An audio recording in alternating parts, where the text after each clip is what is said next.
So I wrote this blog 4 years ago. It's like November 3rd, 2014. And it's kind of interesting because God had told me like that summer to start blogging and writing stuff, and I was like, yeah, whatever, God, I'll get on it. So this one is entitled "Handled Everything with Grace," and I'll just start reading it and then get to where I need to be. 2 weeks ago, I proposed an idea for a nursery at my church since I have a 2-year-old who can't sit still during church. I want my daughter to grow up and never recall a time when she wasn't a Christian or didn't know of God's love. I sent the pastor a message um, about my concerns, and since he has a lot on his plate, he sent one of his assistants to talk to me about this. I understand the leader has plenty going on, and I respect that. So she came and she said, no, this is the assistant. Not now because he needed a curriculum in place, volunteers, and everything else that goes into the making. Again, okay, I understand there is more that needs to go into this project. Last week, Wednesday, I was told by the assistant that it was a go and that we could start on Sunday and it would be the both of us. I ran around to every thrift store looking for things, books, mats, toys, baby items, so the kids would be entertained. This was fun, and I was excited about meeting a need and starting the babies off right. Side note, really crazy. I've never been a big fan of like other people's kids. I'm just like, no, no sleepovers. That one. So I get to church yesterday, Sunday, and put everything into place, and I'm waiting on this assistant to come and help, but she is late. I thought nothing of it and just chased after kids until we were to go upstairs again. Still no assistant. We both agreed that we would take the kids upstairs after the Lord's Supper, and I did that. I get all the kids upstairs, then a brother from the church comes and says, "You're not supposed to be doing this," and all the kids need to go back downstairs. I said, so and so told me that this was okay and I wouldn't have wasted my money or time if I wasn't allowed to do this. He looked at all the kids, then back at me and said, I'm sorry, but there are inspectors that are coming and the pastor didn't okay this. I looked back at him and said, okay, well, you tell the kids they have to go back downstairs because I'm not. Um, so, yeah. By this time, which was only like 3 minutes, the kids were playing with all the things I brought. God bless this brother because he didn't want to tell me, but he had to. He says, sorry, kids, but we have to go back downstairs. And then he starts to show them all the way back down. As I get downstairs, the pastor starts to explain that things need to be done decently and in order, and that we have to work as a body to accomplish things and not as a single entity. That statement is entirely true and right. Needless to say, I was embarrassed and hurt. I was told something that was, for one, not correct, and two, was a setup. So the assistant comes in, mind you, we were supposed to have done this whole thing together. So now she walks in late to service or whatever. And I said, I was told that I wasn't supposed to do this, but you said I could. She said, you weren't. I was just going to sit back and watch you do your own thing. Yeah, I heard correctly. She set me up not only to be publicly criticized for not being on one accord, but also for making the church look disorganized. I know we are supposed to be Christians that walk in truth and love, but does she know that? I was extremely disappointed in her for acting so worldly, but more with myself for going through a middleman. I didn't say anything to this woman as she passed out the fruit snacks that we planned as a snack for the kids. I sat there, tried to listen to the rest of the message, and then went to the altar and asked God to forgive me for the anger that was stirring up inside me. When service was over, I went and gathered all my things and left like, okay, God, you got me, LOL. And I pull a tiny and snap out, thanks for this lesson. 1 Corinthians 14:40 says, let all things be done decently in order. Philippians 1:27-28, life worthy of the gospel. Whatever happens, conduct yourselves in a manner worthy of the gospel of Christ. Then whether I come and see you or only hear about you in my absence, I will know that you stand firm in one spirit, striving together as one for the faith of the gospel, without being frightened in any way by those who oppose you. This is a sign to them that they will be destroyed, but that you will be saved, and that by God. So okay, so let me just jump into the story real quick. So I legit did all this stuff. You know, the chick came in, it was acting super brand new, and she just knew that she had sent me off. And the crazy thing about this is like,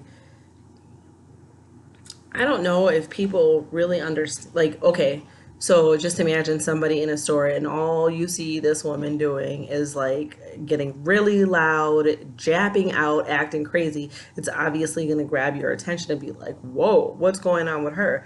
Well, that's me, but like over everything. Like, if I go and get coffee and I've just given you $1 for this coffee and it's burnt or you didn't do it the way that I want to, I'm going to pop off. Uh, if I get a piece of cheesecake that doesn't taste good, I'm gonna pop off. If I get, whatever it is, like, I'm petty. Okay, we'll just keep it 100 because it's petty to keep a list of things that you do and then kind of, be proud of popping off. So, whatever. So, long story short, it took a lot for me because I'm sitting in this church where I think that I'm growing. I was taking my walk with God like super serious. Um, I had been doing Bible studies. I, did Sunday school. Like I was really in this word, but then, I was still in me. So, at the end of the day, I went out and I kind of phased God out. And it was situations like this that I had, just made me realize how critical people are. And especially under like the pretense of like, this is how God wants us to roll. Now, when I think, they see me getting up and it wasn't like in the plan for this thing to happen, someone could have stopped it, shut it down, but whatever. It was whatever. I don't know how to play church, and I've never been one to just kind of like be silent if someone is talking to me because I just don't get down like that. So, I know that this chick had played me and this is like I'm a Christian, like we all were just, praising Jesus not too long ago, but yet you're doing some shady underhanded stuff that, could catch you at work. And it's crazy because, here I go, I'm popping off in God's house like it's nothing new. So whatever, I didn't, I didn't sweat it. I didn't pop off on her because I could have. But here we go, and today is like January 30th, 2018. So it's three years later and some change.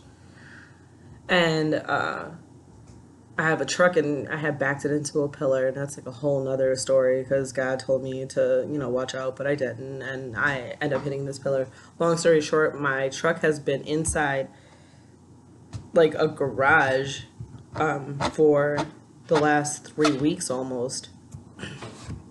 It was like a car repair, collision detail shop, whatever, and they were supposed to get it together, and I'm just like, I'm so done. I'm real life riding around in this Toyota Sequoia Trapper, like I have to, and it sounds like this sounds really bad and bougie, but like I gotta go up to the door and unlock the door. Like I gotta get in the car. The seats are cold. Like, my kids are like, "Where are my TVs at?" Like it's stupid. That's not it though. But it's like, I have a dealer plate on it, no front plate. Like this is not my car. Like I definitely don't want to have any type of police contact if I don't have to. And I just don't think that it's, I mean, it's legal because, I got the car from the place, but still, I just don't want that extra heat. So, I'm talking to God, like, look, God, I'm super frustrated. I stopped and seen the car yesterday and didn't do nothing with it. Like, my car's just sitting there. I pay a lot for this, whatever, whatever, whatever. And God is just like, I hear you. I hear you. And so this morning when I leave, I go and I am driving and I see this guy who has like worked on cars down the block for like the last 2 years. And I tell him about the situation and he's like, if they were going to order a fender or whatever, they probably should have called you because they didn't. Like a whole bunch of like backhanded stuff was done. Like, I guess when you're in the hood, you can kind of like scam and cheat your way through situations and people aren't going to mind because they're too stupid to like pay attention because they got other stuff going on. But I'm literally like, I'm really funny about my money. Like, I might not spend, big bucks on designer clothes, but I'll definitely drop like 100 on some cheesecake. Like, it's funny. But anyway, um, so after I'm having this conversation with the neighborhood mechanic, I'm like, that's it, God, I'm going to get my car. And then it's the pap off starts like stirring up in me. So I'm like, yes, I'm gonna tell them like, you wronged me, and I am right, you are wrong.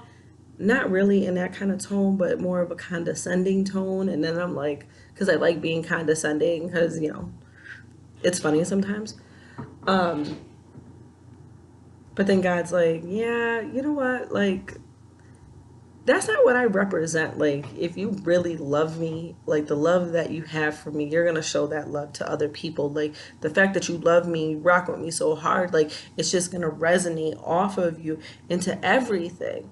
Do you want to keep having this, old man pop up and pop off, or do you want this new life that you know about that is yours? Like, do you want that to grow and just flourish? Like, you're absolutely right, God.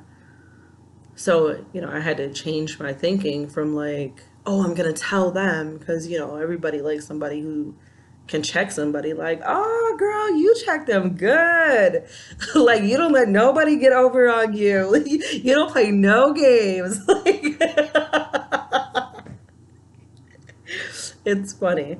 um but that was something I was dealing, I was dealing with, that like church situation where I had to handle everything with grace in 2014, and now I'm in 2018, and you know it's a situation of someone setting you up again happening. Like, how am I going to act? How, what do I want to be reflected from, like, what's going on inside me and with me? And at the end of the day, I definitely just want God to always get his glory for whatever. But this is also like how I get to step back and look at myself and be like, man, okay, so I went through this 4 years ago inside a church with church people who are supposed to be, understanding and compassionate and like Christ and whatever, whatever. And if I got them like throwing shade, you know, why should I expect anything less from the world? I've seen it firsthand coming from God's people, and it definitely is a deterrent, but God is stronger and better than anything. And I'm so glad that he never gave up on me, because this relationship, it's a real life work, and I have no problem with seeing things and addressing them, and deciding whether they're going to help me, or if they're going to harm me, they got to go. So at the end of the day, holla at God.